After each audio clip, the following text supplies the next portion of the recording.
जी अस्सलाम वालेकुम dear students, मैं हूं रिजवान अहमद। आप सब लोग कैसे हैं जी? एक दफ़ा फिर वेलकम आपको ई कैट इंग्लिश की क्लास में। एक्चुअली आज जो है वो हमारी क्लास इस टाइम पे थोड़ा लेट शुरू हो रही है क्योंकि इससे पहले जो आपका फिजिक्स का लेक्चर वो बहुत इंटरेस्टिंग और बहुत इंपॉर्टेंट लेक्चर चल रहा था और अहमद साहब एक्सप्लेन करते जा रहे थे, तो उन्होंने जो है वो एक्चुअली कुछ मिनट्स जो हैं वो एक्स्ट्रा लिए।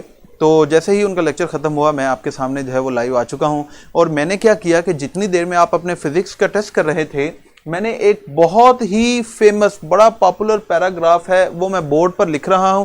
आज क्या हम एक्टिविटी करने जा रहे हैं, आज के दिन ये एक पैराग्राफ आपके सामने होगा और इस पैराग्राफ को आप सब हम सब यहां पर पढ़ेंगे और इसको पढ़ के मैं आपको यहां पर साइड पर उससे रिलेटेड जो है वो क्वेश्चंस पूछूंगा और आपने कमेंट सेक्शन में जो है ये पैराग्राफ को पढ़ते हुए, इसको सामने देखते हुए आपने उसके आंसर कर देने। और मंडे से जो हमारी क्लास होगी उसमें ये होगा कि सिस्टम डेवलप हो चुका है। उसमें जब आपके लेक्चर के एंड पे आपको एमसीक्यूज शो होंगे स्क्रीन पर, तो उस वक्त आपको स्क्रीन पर साथ वो पैराग्राफ जिसकी हम उस वक्त क्लास में डिस्कशन कर रहे होंगे वो पैराग्राफ भी आपको साथ नजर आ रहा होगा।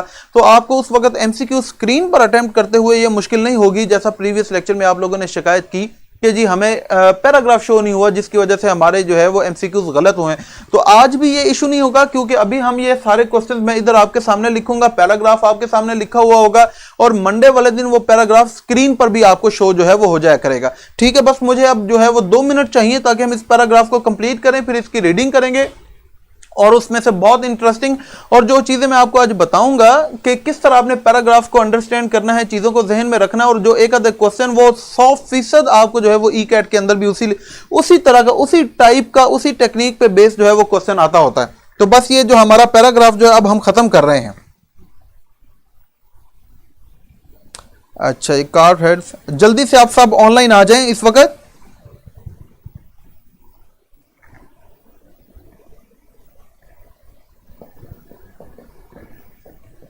However, not all the cracks were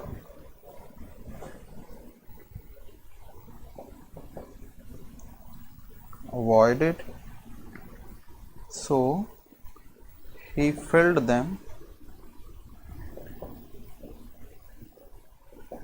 with a concocted mixture of granite dust.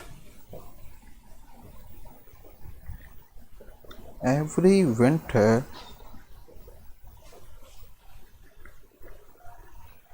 cracks expand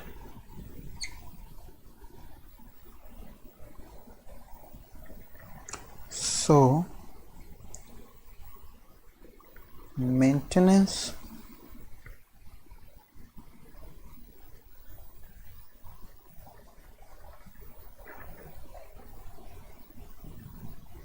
is done in autumn.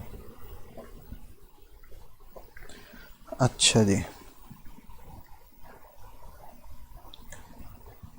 the repairers swing over 500 foot drop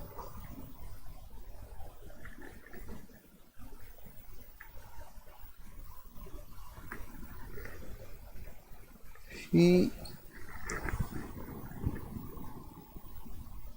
used to preserve this monument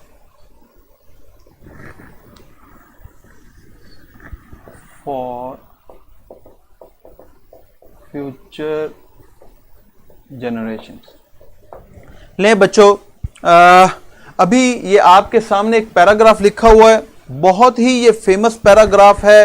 ये मुख्तलिफ जो competition के exams हो चुके हैं पाकिस्तान या पाकिस्तान से बाहर भी, ये पैराग्राफ कई दफ़ा जो है वो पेपर के अंदर मुख्तलिफ एग्जाम में कोट किया जा चुका है। अब जल्दी से मैंने इसको जो है वो सारा पूरा पैराग्राफ नहीं लिखा, इसके अंदर जो इंपॉर्टेंट बातें हैं, इंफॉर्मेशन जो आपको समझनी चाहिए इस पूरे पैराग्राफ को समझने के लिए, वो जो है आपको आपके सामने आपको नजर आ रही होंगी। सिर्फ कुछ लाइंस जो है वो हमने इसके अंदर लिखी हैं। ये पैराग्राफ अब पढ़ते वक्त आपने जरा ध्यान रखना है कि ये पैराग्राफ शुरू हो रहा है कि every year about 2 million people visit Mount Rushmore where the faces of 4 US presidents were carved by Goodson Borglum and his son। ये पहला सेंटेंस है। अब देखें कि इस सेंटेंस के अंदर दो चीजें हम जो है वो देख रहे हैं। एक ये चीज कि हर साल कोई 20 लाख लोग जो है वो विजिट करते हैं माउंट रशमोर को। ये जगह है माउंट रशमोर। और माउंट रशमोर को क्यों विजिट किया जाता है? क्योंकि वहां पर जो है वो 4 अमेरिकन जो प्रेसिडेंट्स हैं, उनके जो फेसेस हैं, उनके जो हेड्स हैं, उनको कार्व किया है। किसने? ये मैंने आपको पिछले लेक्चर में भी बताया था कि जब भी कोई नाम आ जाए, कोई इंफॉर्मेशन आ जाए, आपने जो है वो फौरी तौर पर उनको जरूर अंडरलाइन करना है ताकि आपको पैराग्राफ की एक अंडरस्टैंडिंग रहे। तो इसीलिए हमने देखा कि ये एक फिगर है 2 मिलियन की।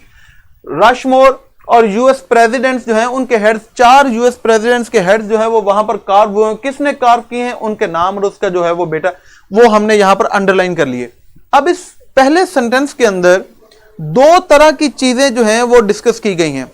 एक है कि माउंट रशमोर पर लोगों का जाना, और दूसरा है ये बोर्गलम का और उसके बेटे का माउंट रशमोर पर 4 जो प्रेसिडेंट्स हैं उनके चेहरों का कार्व करना, उनके हेड्स को कार्व करना। अब पहला सेंटेंस पढ़कर हमारे अंदर यह सवाल पैदा हो सकता है, और मैं आपको यह बताऊं कि पैराग्राफ से के अंदर से ये क्वेश्चन सबसे ज्यादा रिपीट होने वाले जो चांसेस हैं वो ये होते हैं कि ओवरऑल थीम जो है उस पैसेज की पूछी जाए कि हमारा पैसेज बेसिकली है किस चीज के बारे में।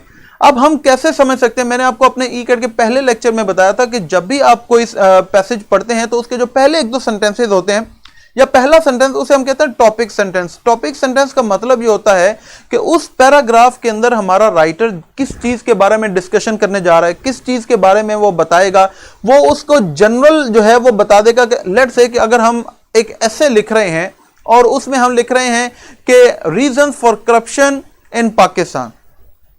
अब इसकी बहुत सारी रीजंस हैं और मैं हर रीजन को एक एक पैराग्राफ के अंदर लिखूंगा।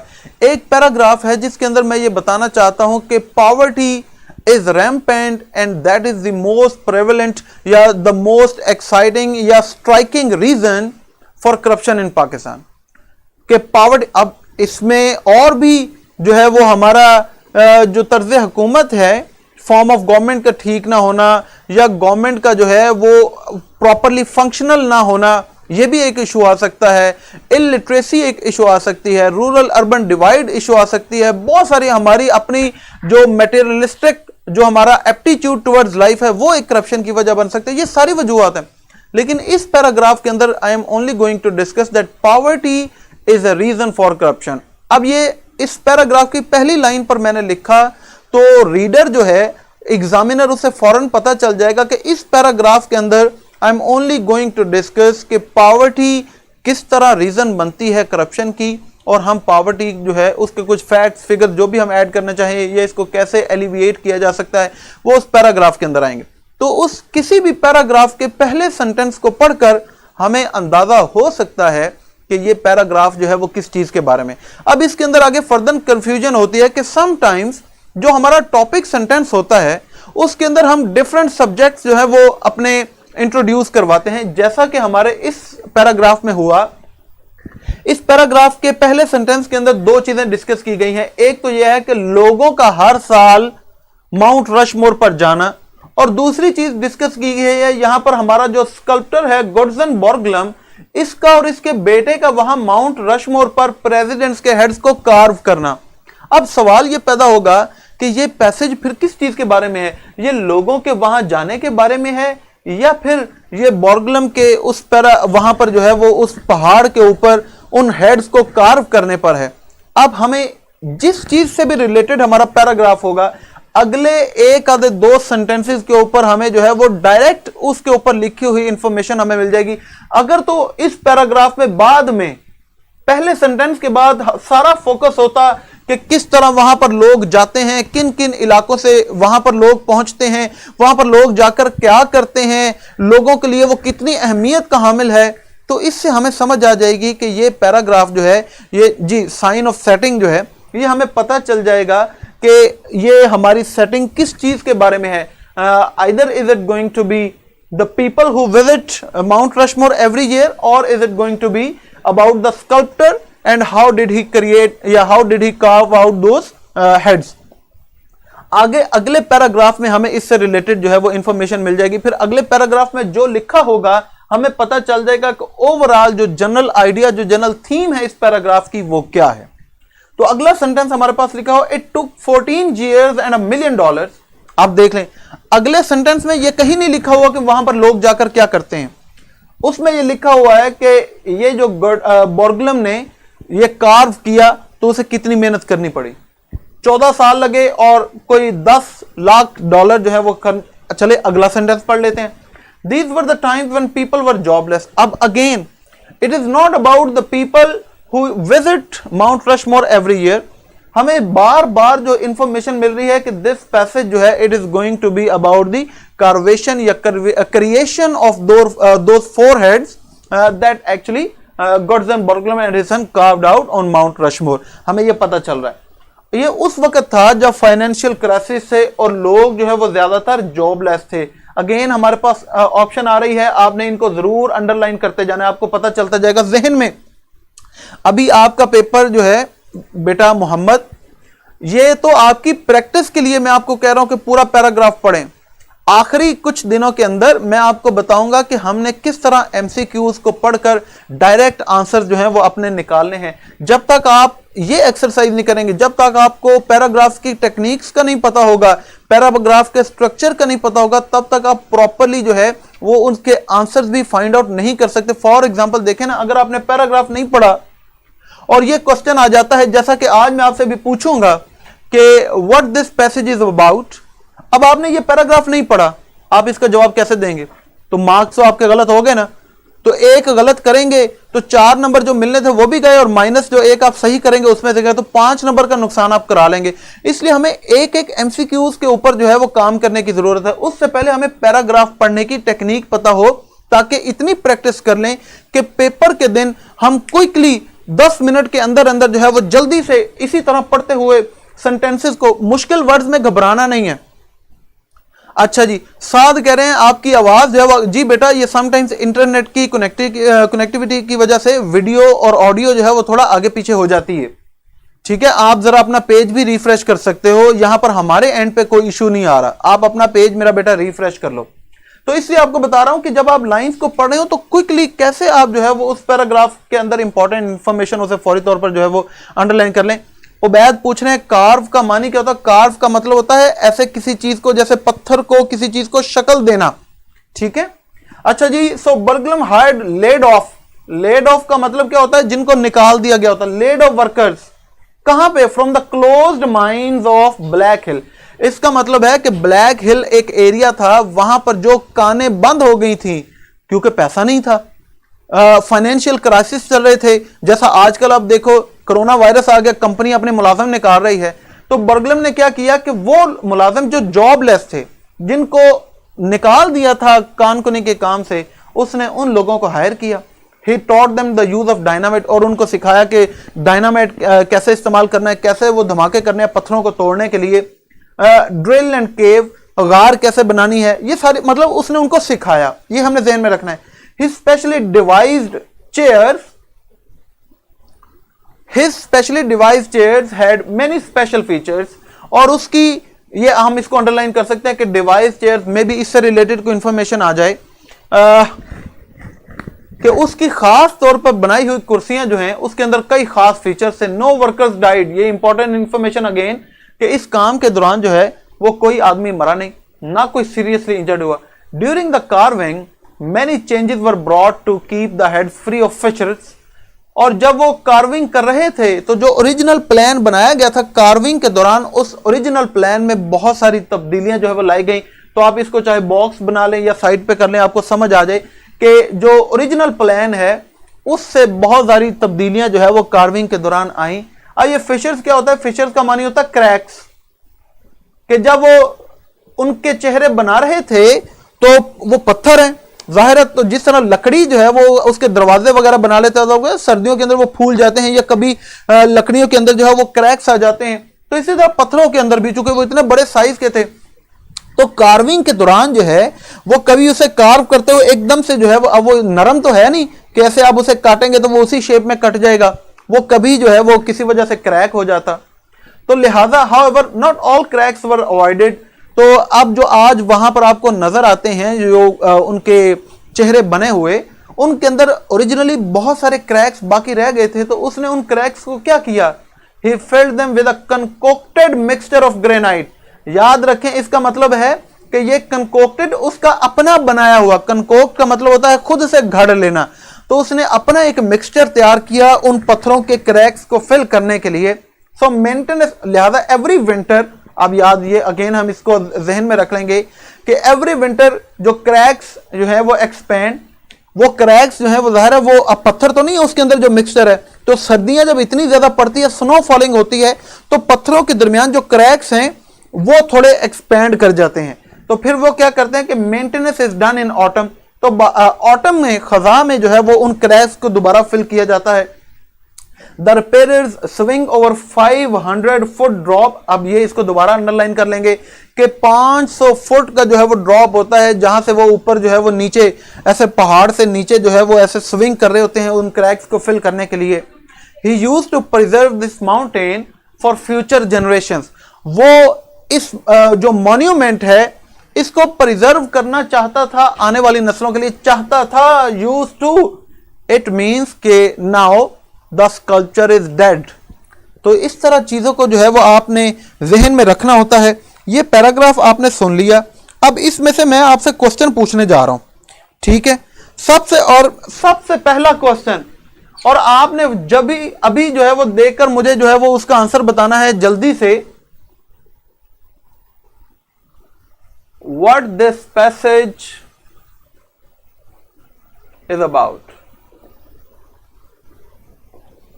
मैं आगे जो है वो इसका आंसर आपको कोई ऑप्शन नहीं दे रहा, आपने मुझे बताना है। अभी हमने सारा पैराग्राफ पढ़ा, इसमें मैंने आपको समझाया भी कि हमने अपने टॉपिक सेंटेंस के अंदर दो चीजों को डिस्कस किया। अब उसके बाद हम देखेंगे कि उनमें से किस चीज के ऊपर फोकस है। तो ये पैसेज जो है, is it about the people who visit Mount Rushmore और it is about the making या carving of 4 heads of president. जी ठीक है सुमाना बेटा, ये थोड़ा सा आप जो है ये अगर कैमरा इसका सेट कर दें तो अगर नीचे वाली लाइंस बच्चों को नजर नहीं आ रही तो वो नजर आ जाए। शाबाश, खदीजा ने जो है वो इसका आंसर कर दिया कि this passage is not about the people who visit, it is about the Mount Rushmore and 4 heads of the presidents who were carved by Gutzon Borglum. अच्छा जी, एक और सवाल है। According to the passage,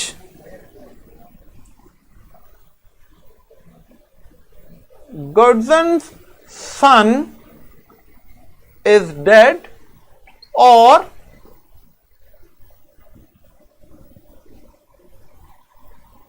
he spent $1 million। अच्छा जी, ये सवाल है, इसके अंदर ही जवाब छुपा हुआ। आपने मुझे बताना है, स्टेटमेंट ये है कि according to the passage Gutzon sons is dead और ही स्पेंट $1 million।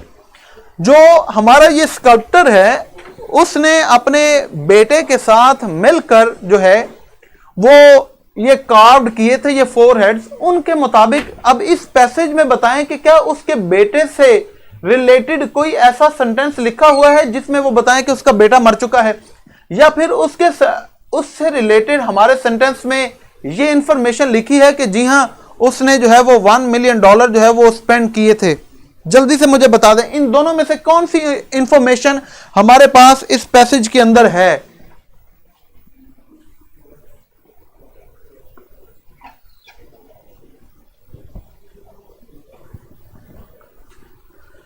जी मेरा बेटा, चल जी बिल्कुल शाबाश। देखें इस पैसेज के अंदर उसके बेटे से रिलेटेड कोई ऐसी इंफॉर्मेशन नहीं है कि वो मर चुका है।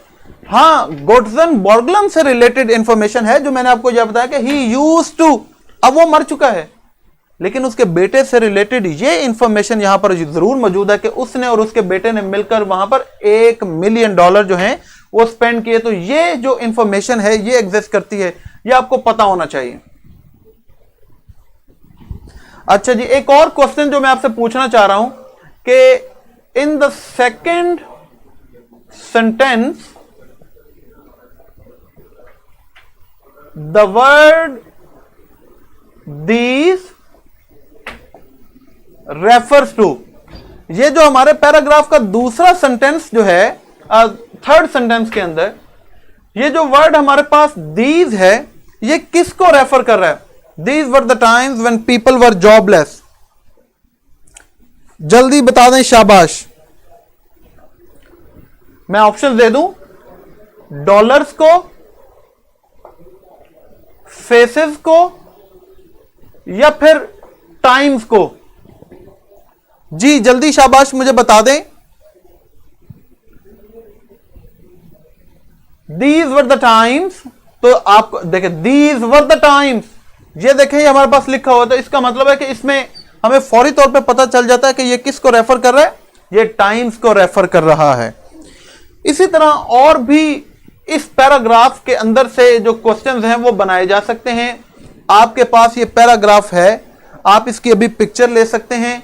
ये पैराग्राफ जो है वो आपको प्रोवाइड भी कर दिया जाएगा, इससे रिलेटेड क्वेश्चंस भी आपको प्रोवाइड कर दिए जाएंगे। लेकिन पैराग्राफ पढ़ के आपने कैसे चीजों को अंडरलाइन करना है, कैसे आपने चीजों को अंडरस्टैंड करना है पैराग्राफ के बारे में, जब तक आप देखें ना, जैसे ये बच्चे कह रहे थे कि सर पैराग्राफ पढ़ना जरूरी है, to somehow yes it is important, कि अगर आप पैराग्राफ नहीं पढ़ेंगे तो आप सारे आंसर्स का सही जो है वो सारे क्वेश्चंस का सही आंसर नहीं कर सकते, ये मैं आपको बता रहा हूं।